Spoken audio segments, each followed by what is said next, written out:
सह वीर्यं करवावहे तेजस्विनावधीतमस्तु मा विद्विषावहे। ओम शांतिः शांतिः शांतिः। कृष्णाय वासुदेवाय हरे परमात्मने प्रणतक्लेशनाशाय गोविंदाय नमो नमः। गुरुर्ब्रह्मा गुरुर्विष्णु गुरुर्देवो महेश्वरा गुरुर्साक्षात् परब्रह्म तस्मै श्री गुरवे नमः। श्री भगवानुवाच लोकेऽस्मिन् द्विधा निष्ठा पुरा प्रोक्ता मया नघ ज्ञानयोगेन सांख्यानां कर्मयोगेन योगिनां। भगवंताच्या असीम कृपेने, विश्वमौली ज्ञानोबराच्या असीम कृपेने, सकल संतांच्या आशीर्वादाने, सद्गुरुदेवाच्या आशीर्वादाने चालत असलेल्या या नित्य ज्ञानेश्वरी चिंतनामध्ये आज आपण तृतीय अध्यायातील 3 क्रमांकाच्या श्लोकापासून प्रारंभ करत आहोत। या ठिकाणी भगवंताला अर्जुनाने पहिल्या आणि दुसऱ्या श्लोकाच्या द्वारे प्रश्न निर्माण केला आणि ज्यावेळेस भगवंतासमोर प्रश्न आला किंवा अर्जुनाच्या मनात जो प्रश्न होता तो अर्जुनाने आपला प्रश्न भगवंतासमोर मांडला, त्यावेळेस भगवंत त्या प्रश्नाचं उत्तर देत आहे आणि भगवंत सांगत आहेत, हे निष्पाप अर्जुना, या लोकात पूर्वी 2 प्रकारचे मार्ग सांगितले आहेत। एक म्हणजे ज्ञान योगाच्या आधारे आत्मज्ञानी सांख्याचा एक मार्ग आणि दुसरा म्हणजे निरपेक्ष कर्मयोगाच्या आधारे सिद्धी असिद्धीविषयी समबुद्धी असलेल्या योग्याची। आता या ठिकाणी 2 मार्ग सांगितले आहे। भगवंत सांगतात की मी पूर्वी 2 मार्ग सांगितले आहे, एक म्हणजे सांख्य, दुसरा म्हणजे कर्म। आता ज्ञानाचा आधार घेऊन जो सांख्य मार्ग सांगितला आहे, मागचा जो अध्याय आहे तो सांख्य योग आहे। तर ते सांख्य योगामध्ये आत्मज्ञान सांगितलं आहे, स्थितप्रज्ञ पुरुषाचे लक्षण सांगितले आहे, आत्मज्ञानी पुरुषाचे लक्षण सांगितले आहे। आणि या ठिकाणी हा 3रा अध्याय जो आहे तो कर्म प्रतिपादन करणारा आहे, कर्मयोग आहे। म्हणून मी जे काही हे पूर्वीपासूनच 2 मार्ग सांगितले आहे आणि ते जे काही मार्ग सांगितले आहे त्याच्या आधारे सिद्धी असिद्धीविषयी समबुद्धी असलेल्या योग्याची किंवा हे जे काही कर्मयोग आहे, कर्मयोगाच्या आधारेच तो काय करतो, तर ज्ञानयोगाच्या कर्मयोगाच्या आधारेच तो त्यांच्या ज्या ध्येयापर्यंत तो पोहोचत असतो। आता यावर माऊली काय वर्णन करतात ते बघू।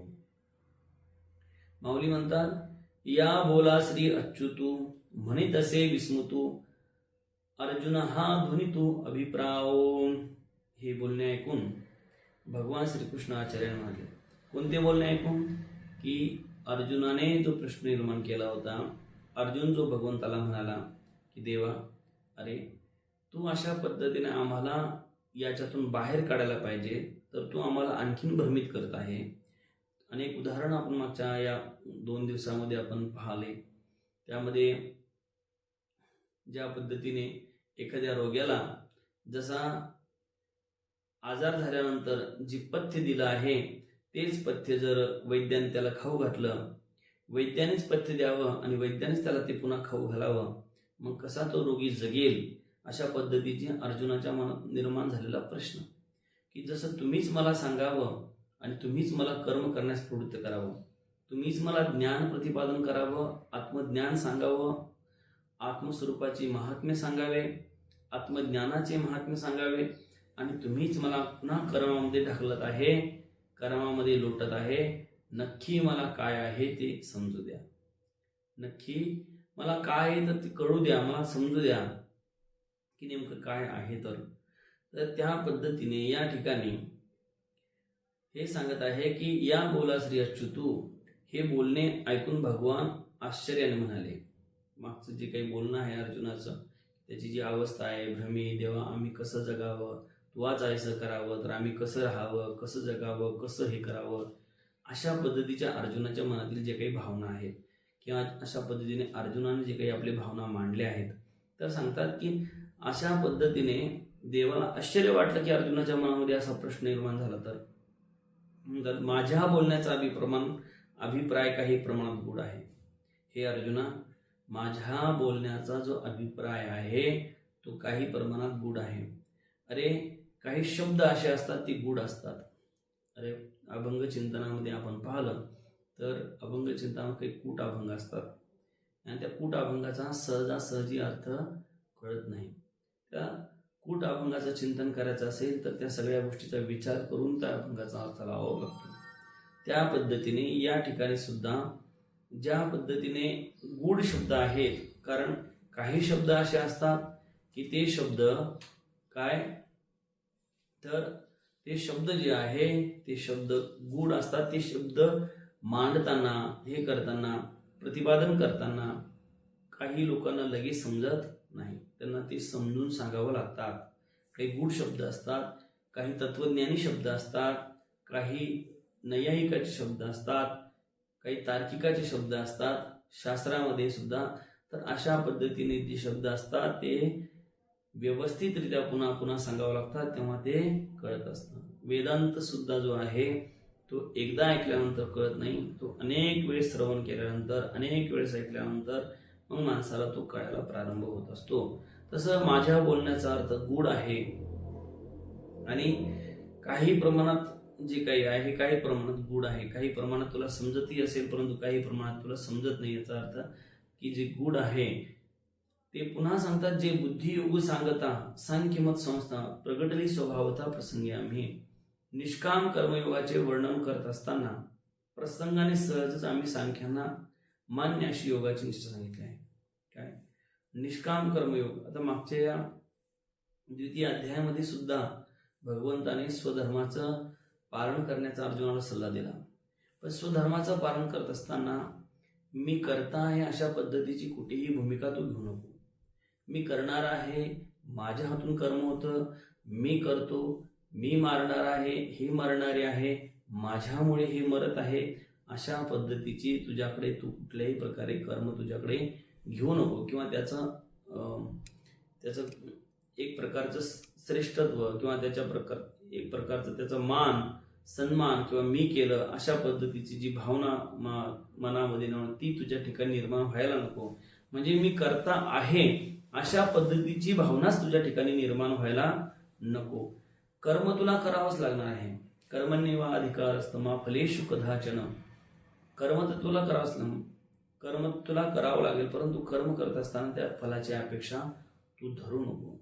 म्हणून या ठिकाणी सांगतात की निष्काम कर्मयोगाचे वर्णन करत असताना प्रसंगाने सहजच आम्ही सांख्यांना मान्य अशी योगाची संधी. जे सांख्य आहे, सांख्य म्हणजे ज्ञान आहे, त्यांना प्रसंगानुसार आम्ही त्या ज्ञानाची इच्छा सांगितली. म्हणजे मागचा जो अध्याय आहे तो सांख्य योग आहे, तर त्याच्यामध्ये ज्ञानाचं महत्व प्रतिपादन केलं. भगवंतांना अर्जुनाला हेच प्रतिपादन करून सांगायचं होतं की तू कर्म कर, परंतु कर्मामध्ये आसक्त होऊ नको, कर्माची फलाची आसक्ती करू नको, कर्माच्या फलामध्ये आसक्त होऊ नको. आणि हे सगळं सांगताना त्या सांख्यांना मान्य असणारी योगनिष्ठा. आता योगनिष्ठा म्हणजे काय, त्या ठिकाणी बुद्धियोग सांगितला आहे. आणि त्या ठिकाणी आणखीन दुसरी गोष्ट स्थितप्रज्ञ पुरुषाचं लक्षण सांगितलं आहे, स्थिर बुद्धीला पुरुषाचं लक्षण सांगितलं आहे. ह्या ज्या गोष्टी त्या ठिकाणी सांगितल्या आहेत त्या ज्ञान योगाचं प्रतिपादन करणार आहे. ज्ञानी पुरुषाचे लक्षण सांगितले आहे. तर ज्ञानी पुरुषाचे लक्षण त्या ठिकाणी आपल्याला सांगितलेले दिसून येतात. पुन्हा माऊली म्हणतात, तो उद्देश तू नेनसीच म्हणून शोभलासी वायाची, तरी आता जाणीम्याची उक्त ध्वनी. पुन्हा माऊली सांगतात, तो उद्देश तू जाणला नाहीस म्हणून तुला व्यर्थ राग आला आहे. ज्ञान योग आणि कर्मयोग ही दोन्ही मार्ग मी सांगितले आहेत. अरे, त्या दोन्हीचा उद्देश तू जाणला नाहीस. कधी कधी काय होतं, एखाद्या व्यक्तीला बोलत असताना एखाद्या शब्दाचा अर्थ त्याला व्यवस्थित कळत नसल्यामुळे तो व्यक्ती नाराज होऊन जातो. काय होऊन जातो? नाराज होऊन जातो.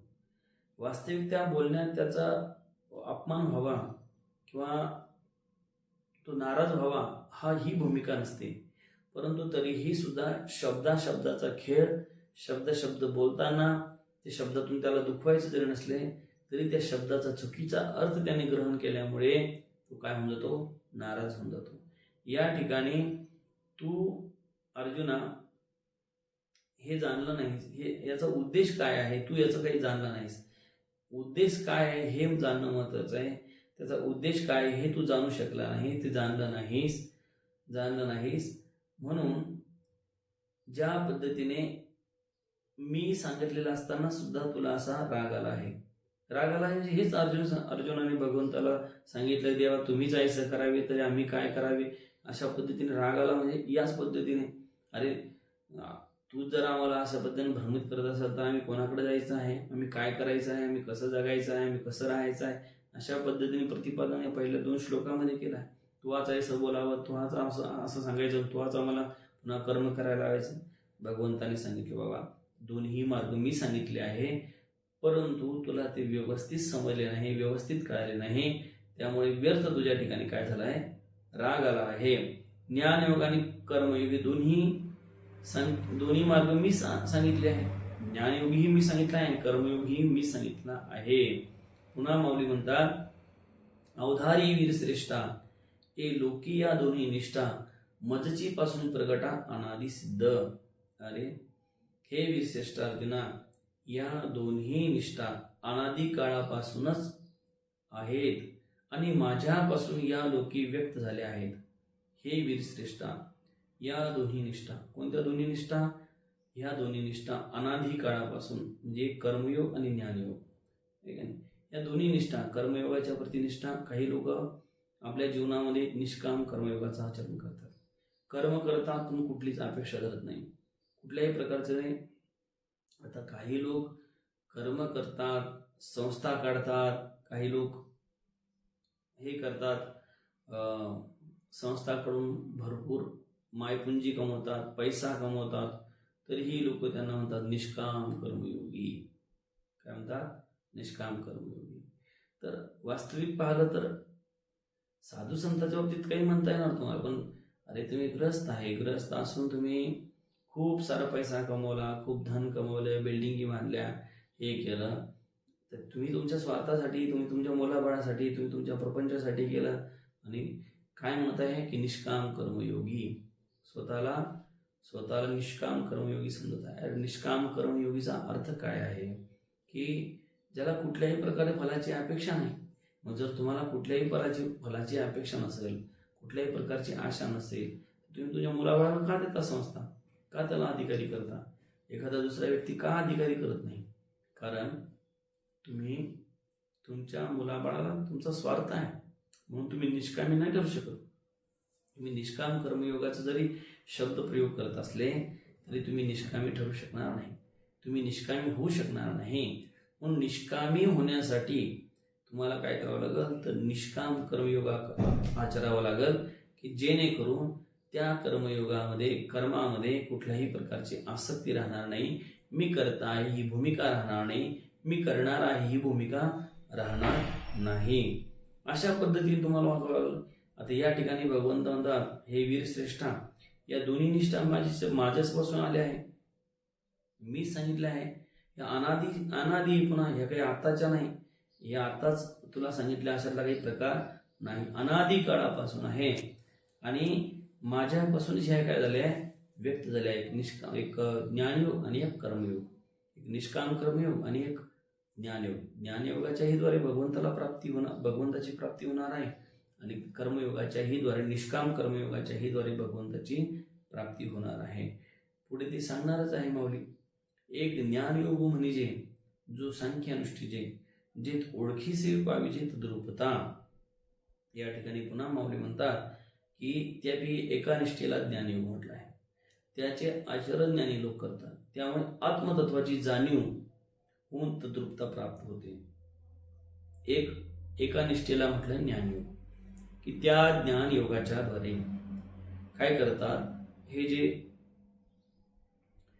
ज्ञानी लोक आहे त्याचं आचरण करतात, आणि ज्ञानयोगाच्या द्वारे त्या ब्रह्मस्वरूपाला जाणून घेतात, त्याची जाणीव करून घेतात, आणि ब्रह्मस्वरूपाची जाणीव झाल्यानंतर मग त्यांच्या नजरेमध्ये या जगताच्या संबंधानं मिथ्याभाव निर्माण होतो. हे जगत जे आहे ते संपूर्णपणे मिथ्या असून या जगतामध्ये जगताचा आधार एकमेव केवळ ब्रह्म आहे, ब्रह्मच सत्य आहे, जगत मिथ्या आहे, अशा पद्धतीचा दृढ निश्चय त्यांच्या अंतःकरणामध्ये होतो. तो केवळ प्रवचनापुरता किंवा प्रवचनात बोलण्यापुरता होत नाही, तर तो त्यांच्या जीवनामध्ये आचरणात सुद्धा असतो. मग त्या संबंधाने जगत तर ती मिथ्या समजतात, जगताच्या संबंध येणारे सगळे व्यवहार सुद्धा त्यांच्या दृष्टिकोनातून मिथ्याच असतात. व्यवहार ते करत असतील, संसारामध्ये राहत असेल. राजा जनक होते, जनक काय करायचे? राजकारभार करायचे, राजवैभव राज्य चालवायचे, परंतु ते तरी सुद्धा ते ज्ञानी होते. काय होते? ज्ञानी होते. या संपूर्ण राज्याला ते आपलं कधी स्वतःचं समजलं नाही, म्हणून ते ज्ञानी होते. त्यांच्या दृष्टिकोनातून हे जगत काय होतं? मिथ्या होतं आणि ब्रह्मच एकमेव सत्य होतं. आणि अशा पद्धतीने जनकाची स्थिती होती. जनकाप्रमाणे अनेक साधू संत हे ते या सगळ्या जगताला काय समजतात? मिथ्या समजतात आणि मिथ्या समजून त्या संबंधाने व्यवहार करतात. आणि एकमेव अद्वितीय ब्रह्म या निह नानास्ति किंचन, की येथे फक्त एकमेव अद्वितीय ब्रह्मच आहे, बाकी त्या ब्रह्माच्या व्यतिरिक्त काही नाही, असा त्यांचा दृढ निश्चय झालेला असतो. काय आलेला असतो? दृढ निश्चय झालेला असतो. आणि दृढ निश्चय झाल्यामुळे त्यांच्या जीवनामध्ये ह्या ज्या काही जगताच्या विषयी आसक्ती असेल, जगताच्या विषयी माया असेल, जगताच्या विषयी मोह असेल, या सगळ्यापासून ते दूर गेलेले असतात. काय? सगळ्यापासून दूर गेलेले असतात. म्हणून हे जे ज्ञानी आहे ते ज्ञानी काय करतात? तर ज्ञानयोगाचं आचरण करतात आणि ती ज्ञानयोग जाणून त्याच्यामध्ये तद्रूप होतात. काय होतात? तद्रूप होतात. आणि तद्रूप होऊन या संपूर्ण जगताला, हे जगत जे आहे ते मिथ्या असून ब्रह्मच एकमेव सत्य आहे, अशा पद्धतीचं ज्ञान प्राप्त करून ते आत्मज्ञानी होऊन जातात, आत्मस्वरूपाला प्राप्त होतात. आणि आत्मस्वरूपाला प्राप्त झाल्यामुळे पुन्हा त्यांना हे जे काही बंधन आहे ते बंधन त्यांना प्राप्त होत नाही. दुसरा जो मार्ग आहे, एक कर्मयोग जाणं, जे साधकजन निपुण होऊन या निर्वाण पावती वेळे. दुसरा जो आहे तो कर्मयोग आहे. दुसरी निष्ठा म्हणजे कर्मयोग आहे. कर्ममार्गाचे लोक समत्वभाव ठेवण्याविषयी निष्णांत असतात. काही काळाने त्यांना मोक्ष प्राप्त होतो. बघा, दुसरी निष्ठा म्हणजे कर्मयोग. ते कर्ममार्गाचे लोक जे असतात ते समत्वभाव ठेवण्याविषयी निष्णांत असतात, की त्यांची जी वृत्ती असते, त्यांचा जो दृष्टिकोन असतो, जे कर्मयोगी असतात ते समत्वभाव ठेवतात. समत्वभाव ठेवतात म्हणजे ते सगळ्यामध्येच त्या परमात्म्याचं दर्शन करतात. जे जे दृष्टी दिसे ते ते हरिरूप, जे जे भेटी भूत ते ते माने जे भगवंत. ही जनसेवा नाही तर ईश्वर सेवा समजून त्यांची काय करतात? सेवा करतात. ठीक आहे. या जगातील प्रत्येक व्यक्ती हा ईश्वर आहे आणि ईश्वर म्हणून आपण काय केली पाहिजे? त्यांची सेवा केली पाहिजे. जन म्हणून नाही. कर्मयोग करतात, हॉस्पिटल चालवतील, दवाखाना चालवतील, आश्रम चालवतील, सगळ्या करतील, पण मी कोण्या माणसाची सेवा करतो आहे, एखाद्या व्यक्तीची सेवा करतो आहे, एखाद्या परिवाराची सेवा करतो आहे, एखाद्या परिवाराला मदत करतो आहे, असा भाव त्यांच्या ठिकाणी नसतो. किंवा मी एखाद्याला मदत करतो आहे असा भाव सुद्धा त्यांच्या ठिकाणी नसतो. तर मी परमेश्वराची सेवा करतो. कारण स्वामी विवेकानंद म्हणायचे की या जगतातील जेवढे जनसेवा असेल, रुग्णसेवा असेल, ही ईश्वर सेवा आहे. कारण त्या प्रत्येकामध्ये जर वास्तविक विचार केला तर प्रत्येकामध्ये तो परमात्माच आहे. ठीक आहे. सगळ्यामध्ये तो परमात्मा व्याप्त आहे. मग सगळ्यामध्ये जर तो परमात्मा व्याप्त आहे, सगळीकडे तो परमेश्वर व्याप्त आहे, सगळीकडे तो परमात्मा व्याप्त आहे, तर मग आपण त्या परमात्म्याला परमात्म्याच्या स्वरूपामध्येच पाहू. आणि म्हणून तो कर्म करतो, अनेक लोकांची सेवा करतो, अनेक लोकांना मदत करतो. त्याच्या पद्धतीने जशा पद्धतीने करता येईल त्या पद्धतीने तो लोकांना सहाय्य करतो. पण हे सगळं सहाय्य करत असताना मी काही त्या लोकांसाठी करत आहे किंवा लोकांकडून मला काहीतरी त्याचा मान मिळावा, सन्मान मिळावा. अरे, आपण व्यवहारामध्ये सगळं करतो, पण व्यवहारामध्ये कोणावर आपण थोडं काही उपकार केला तर लगेच आपल्याला जाणीव होती, नाही मी केलं, मी करणार आहे. आणि मी याच्यासाठी केलं, मी त्याच्यासाठी केलं, अशा पद्धतीचं काय करतो आपण, आपल्या मनामध्ये भाव निर्माण होतो. मग आपल्या मनामध्ये तसा भाव जर निर्माण होत असेल ते काही निष्काम कर्मयोग ठरत नाही. आपण त्याला जे दिलं आहे ते निष्काम भावनेने दिलं आहे का आपल्याला काही त्यांनी मान सन्मान द्यावा, आपल्याला काही त्यांनी चांगलं म्हणावं, आपल्या चार लोकात नाव व्हावं, आपल्याला सगळ्या लोकांनी वाहवा करावी, या हिशोबाने दिलं, या हिशोबाने आपण सहाय्य करत आहे, ही गोष्ट महत्वाची. आणि त्या हिशोबानं किंवा त्या मान सन्मानासाठी किंवा लोकांनी मला चांगलं म्हणावं, लोकांनी मला दानी म्हणावं, किंवा आणखी मी त्यांना सहाय्य केल्यानंतर मला त्याच्या मोबदल्यामध्ये पुण्य मिळेल, त्या पुण्याच्या वर्षावर मी स्वर्गाला जाईल, किंवा त्या पुण्याच्या वर्षावर माझी मुलं बाळं हे ते यांचा माझा परिवार धन समृद्धीने भरून जाईल, अशा पद्धतीची जरी आशा असेल तरी ते निष्काम कर्मयोग ठरू शकत नाही, ते सकाम कर्म झालं. तुम्ही कर्म केलं आणि कर्माच्या मोबदल्यामध्ये काहीतरी मागलं किंवा काहीतरी मागणी केली, तर मागणी जर तुम्ही केली तर ते काही निष्काम कर्मयोग ठरणार नाही, तर ते सकाम कर्मयोग ठरेल. काय ठरेल? सकाम कर्मयोग ठरेल. आणि सकाम कर्मयोग ठरवून सकामतेने तुम्हाला त्याचं फळ सुद्धा सकामतेने मिळेल. म्हणून त्याला कर्मयोग म्हणता येणार नाही, त्याला कर्म म्हणता येईल. पुन्हा माऊली सांगतात, हे मार्ग तरी दोन्ही पै एक होती निदानी, जैसे सिद्ध साध्य भोजनी तृप्ती एक. आता या ठिकाणी उदाहरण देऊन सांगितलं माऊलीने की ज्या पद्धतीने दोन मार्ग असले तरी ते एका चैतन्याच्या ठिकाणी एकरूप होतात. ज्याप्रमाणे तयार असलेल्या व तयार करावयाच्या अशा दोन्ही प्रकारच्या भोजनात समान तृप्ती असते. अरे एक म्हणजे दोन्ही कर्मयोग असेल आणि ज्ञानयोग असेल, दोन्हीही जे आहे ते दोन्हीही एकाच चैतन्याचं प्रतिपादन करून एकाच ठिकाणी पोहोचवणारे आहे. जसं एखादं भोजन तयार आहे आणि एखादं भोजन तयार करायचं आहे. जे तयार आहे ते खाल्ल्यानंतर सुद्धा तीच तृप्ती लाभणार आहे, आणि जे तयार करून खायचं आहे ते तयार करून खाल्ल्यानंतर सुद्धा तीच तृप्ती लाभणार आहे. म्हणून दोन्हीही याच्यापासून तृप्ती एकच लाभणार आहे. मग दोन्ही याच्यापासून जर तृप्ती एक लाभणार असेल, एकच तृप्ती जर मिळत असेल, तर मग अशा पद्धतीने मार्ग दोन आहे, पण सिद्ध साध्य भोजनी तृप्ती जैसी, की ज्या पद्धतीने झालेले तयार स्वयंपाक आणि करणारा स्वयंपाक दोन्हीही तुम्हाला काय करणार आहे? तृप्तच करणार आहे. पुन्हा माऊली सांगतात का पूर्वपार सरिता भिन्न दिसती पाहता, मग सिंधू मिळणे ऐक्यता पावती शकी. ज्याप्रमाणे पूर्व पश्चिमेकडून वाहणाऱ्या नद्या आहे, एक नदी पूर्वेकडून समुद्राला मिळते, एक नदी पश्चिमेकडून समुद्राला मिळते, परंतु दोन्हीही एकाच ठिकाणी मिळतात. ज्यावेळेस दोन्ही एका ठिकाणी मिळतात त्यावेळेस त्या एकरूपच होऊन जातात, त्या समुद्राशी एकरूप होऊन जातात. वास्तविक भिन्नता त्यांच्यामध्ये आहे. एक पूर्व वाहनी आहे, एक पश्चिम वाहनी आहे. एक पूर्वेकडे वाहते, एक पश्चिमेकडे वाहते. दोन्ही वेगवेगळ्या मार्गाने वाहतात, परंतु शेवटी पोहोचतात त्या समुद्राला. आणि समुद्राला पोहोचल्यानंतर त्यांचं अस्तित्व वेगळं नसतं, त्यांचं अस्तित्व एकच असतं. त्या पद्धतीने हे माऊली या ठिकाणी उदाहरण तुम्हाला सांगत आहे की जेणेकरून हे जे काही चिंतन आहे आणखीन सोपं व्हावं, आणखीन कळावं, आणखीन आपल्याला तिथपर्यंत लवकर पोहोचता यावं. पुन्हा माऊली सांगतात, तैसे दोन्ही मते सुचिती एका कारणाते परी उपास्थिती योग्यते अधीन असे. ज्याप्रमाणे ज्ञानयोग आणि कर्मयोग हे जरी दोन मार्ग असले तरी ते एकच साध्य सुचवतात, परंतु त्यांची उपासना मात्र साधकाच्या क्षमतेवर अवलंबून असते. काय? ज्ञानयोग आणि कर्मयोग हे मार्ग दोन आहेत. ज्ञानयोगाच्या द्वारे तुम्ही भगवंताला प्राप्त करणारच आहे, ब्रह्माला प्राप्त करणारच आहे, आणि कर्मयोगाच्या द्वारे सुद्धा तुम्ही त्या स्थितीपर्यंत किंवा त्या साध्यापर्यंत पोहोचणारच आहे. मार्ग दोन आहे, पण मार्ग दोन असताना त्या कोणत्या मार्गामध्ये तुमची रुची आहे. काही साधक जे असतात ते कर्ममार्गी असतात, त्यांना कर्म करण्यामध्ये जास्त इंटरेस्ट असतो. काही साधक असतात ध्यान मार्गी असतात, म्हणजे त्यांना ध्यान करणं, चिंतन करणं, ब्रह्मस्वरूपाचं चिंतन करणं याच्यामध्ये जास्त रुची असते.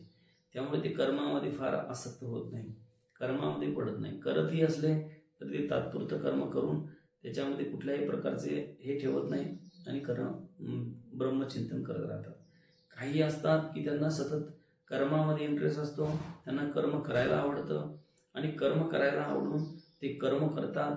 त्या पद्धतीने या ठिकाणी सुद्धा जे साधक आहे ते साधक दोन मार्गाचे असते, त्या पद्धतीने ते वेगळ्या मार्गाने ज्यांची जशी वृत्ती असली, ज्यांची जशी भूमिका असली, काहींना ध्यान करण्यामध्ये इंटरेस्ट असतो, काहींना सेवा करण्यामध्ये इंटरेस्ट असतो. ध्यान करणारे आहे तेही ध्यानाच्या द्वारे, भगवत चिंतनाच्या द्वारे, ब्रह्मचिंतनाच्या द्वारे ते परमेश्वरापर्यंत पोहोचतात. आणि जे साधक त्या ठिकाणी बसून त्या परमेश्वराचं, परमात्म्याचं चिंतन ते पोहोचतात.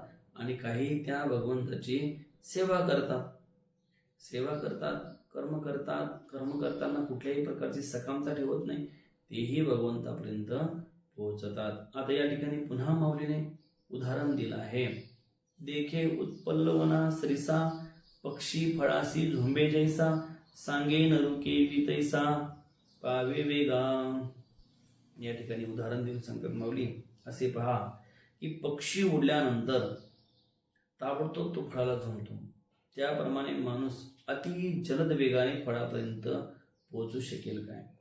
अरे, झाडावर फळ आहे, एखादा आंबा आहे, झाडाला पिकलेला आहे, आणि तो झाडाला पिकलेला आंबा एखाद्या मनुष्याने पाहिला, आणि तो त्यांना झाडाला पिकलेले जे आंबे आहेत ते आंबे पाहिले त्यांनी, आणि पाहिल्यानंतर त्यांनी ठरवलं की आपण वर जाऊ आणि आंबा तोडून घेऊ, आंबे तोडू, पिकलेले आंबे तोडू. तर त्या पद्धतीने त्या व्यक्तीला काय करावं लागेल, पहिलं त्या झाडाच्या खोडाजवळ जावं लागेल, किंवा झाडाची फांदी जर खाली असेल तर तिथे जावं लागेल, आणि मग त्या फांदीवर चढावं लागेल किंवा खोडावर चढावं लागेल, आणि नंतर हळूहळू त्या फळापर्यंत पोहोचावं लागेल.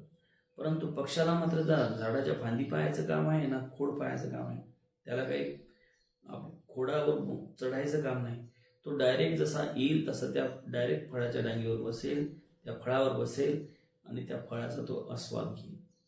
तसा हा जो ज्ञानी आहे तो ज्ञानी डायरेक्ट त्या फळापर्यंत पोहोचतो, आणि कर्मयोगी आहे तो कर्मयोगी खालून तिथपर्यंत जातो.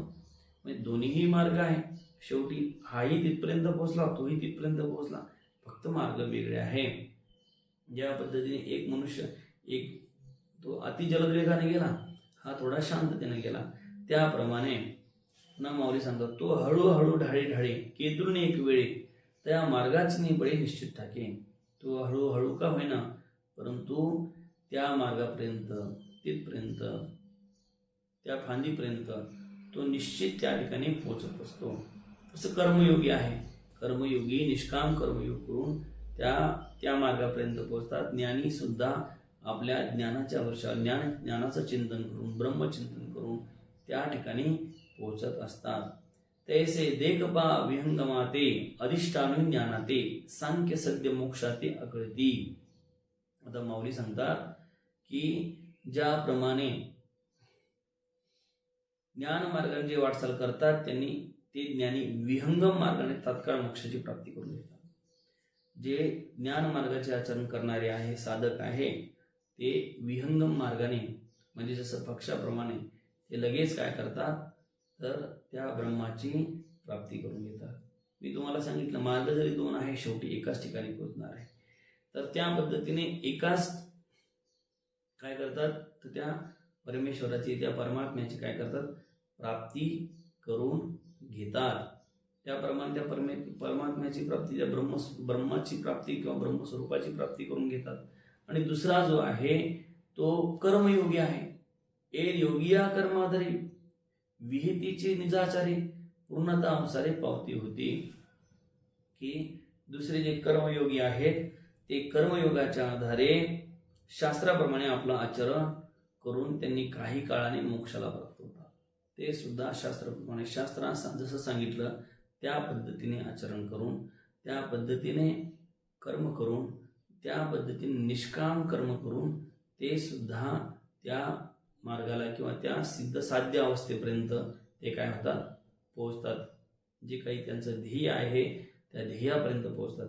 ज्ञानी सुद्धा त्या ध्येयापर्यंत पोहोचतात, आणि जे साधक कर्मयोगाचं आचरण करतात, निष्काम कर्मयोगाचं आचरण करतात, ते सुद्धा त्या ठिकाणी पोहोचतात. अशा पद्धतीने आजचं जे चिंतन आहे ते विश्वमाऊली ज्ञानोबरायाच्या चरणी आपण समर्पित करू. आणि आजचं झालेलं चिंतन आहे ते चिंतनाला इथंच पूर्ण विराम देऊ.